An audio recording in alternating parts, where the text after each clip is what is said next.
so for be a me ma me ne me papa ene no atu anamo mo ne nanante ache ena ye wo one of me ma me se onemrofo bi na ye adwuma o kira de ye Bible school or cultural center ena ofre ma me se onemrofo bi na ye adwuma na emrofo mo na mema ene de wanche musa na o se o mo pe adwuma ye fo abrochire ho ntino me ma me ma ne mma mienu emra na omwaye ne omfaye ntukwan nti o kan sikasem no na o se ye 30,000 300 million ebedi kan tua mu 15,000 e dey process na wi a e 15,000 no atwa ticket nti no so de mu kokuru beso Amsterdam Holland bacha nti ye keka entoboa na ja yakopa abosia so yesika so na mo de komano ye de komano se won chasa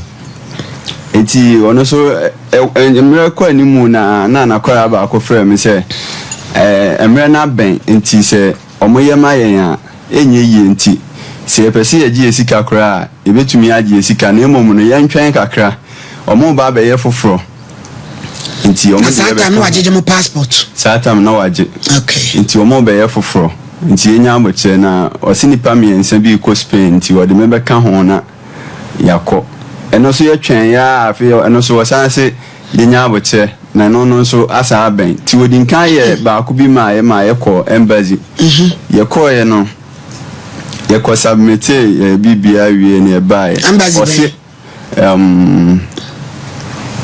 embassy ne VFS ye wo country be embassy na ko submission Netherlands okay nti ye ko submit ye no ono si ye ni part 12 me de nipa ba ko pe na me ko ye no me hu no na me nimu no nti wo si ye ni part 12 omo nyina de bae obia ni ho a ne nsa kan besa na me so me de ba last me so me nsa kan besa nti eno achi no ono be ka se o de me be ka omo a ko Spain no no eno so ye twen ya wo se emre na ben dodo nti ye ntumi nkoma ne nye ye nsa ntwen kakra na o de be share November ni duru ye no osasi January nti January 5th na me frɛ no nti say no sikan kodi no wanya sen sikan kodi no be 8 months to 9 months e no ka fa ho sisi ne dia opeso o kire sikan nya de a o de ma me na o ji sikan o ka kire o se bia anye yi a o de be ma ho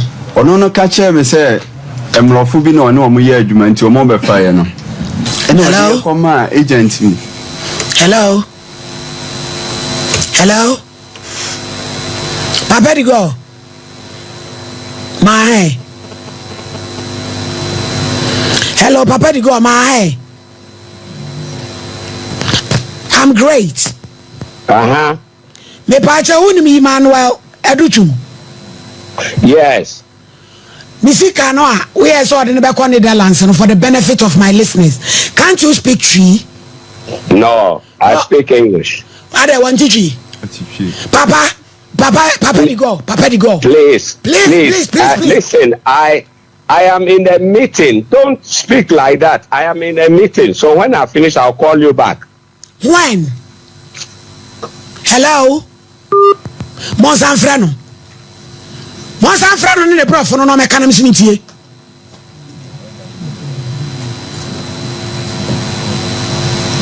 Mo Fred go no mame. A meeting. Me nyina yen kabrofo. Hwede wa kire. Musimu di nyame di be ye niema. Yen so betem do. Yanam. The number you're calling is busy. Please try again later. The number you're calling.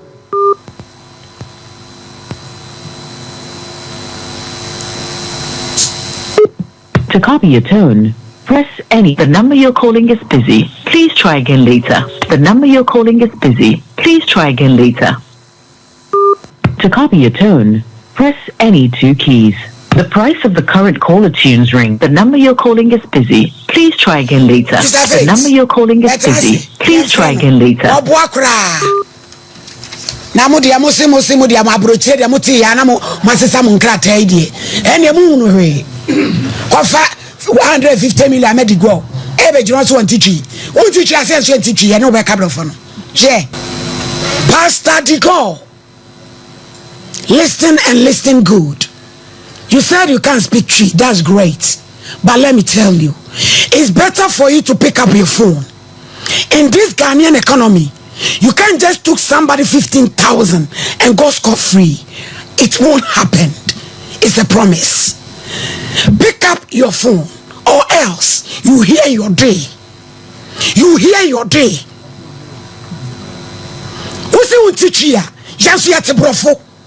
Pick up your phone. Yes, subaya o ya no no. And now the brofo na di hwenhwan krofo. Who to me fa brofo me hwenhwan me. And now musai. I was in London. The brofo no who the bar je the be hia. So it's better for you to pick up your phone. Pastor Digo. Hello? Wakateno. Yo, everything in NTA no mo heavy. Me say na ya na me pe no. Papa said was so far what in true mo hu say no. One case and the price of the current caller tune ring is 50 pesos. The number you're calling is busy. Please try again later. The number you're calling is busy. Please try again later. The paper will check premises. What? It's a promise. Up and down with car. Kratchi. Any Iti ansana ebe ko embassy ho no. Osan frɛ sɛ embassy ho na ye ko no. Ombaji sika binti. Aya amemfa 1004 enhye me botom. Enti ampa ye ko ye. Ose fade ye botom. 1004. 1400 enhye me botom. Enti ye ko ye no. Me papa ko aka sɛ oni aka ne sɛ 15,000 ye tua entu ahwe biem. Na eden na wasase yensan fa 1004 ensamra embassy hobiem ena osin aye no de eye saa no madi kan ye bia ma bi mu mo koye no saa no mo san ko tua ye enti saa sika no nso ye san ko tua wo embassy ho enti me de me kan ne se de se no ye hia ye sika ye ntumi nto aso biem ye hu se na ada na mo dada ye no madam na ono ode ekoma no na maame na enam ne so no mabusa no ho asem maame na se ono de na onim ho hwe na ho na pastor na de ba se ne nkrofo bi pese o mutu kwan nti enye no kre se abrofo bi na so fu di go no munim ne number me pa cho ne number wa ne picture wa ha odi nyabotre na hifa na nasole ne wo asore ne wo anwoma so do me abra wo da sole ano ai woye o chia de wo cultural center me be de ba bia wo kira de me pese ye hunu se woye wo so fo wo da sole ano because aso de mo ne ba akoda ne kan e ho na de first no you so catch him say when they assassin asole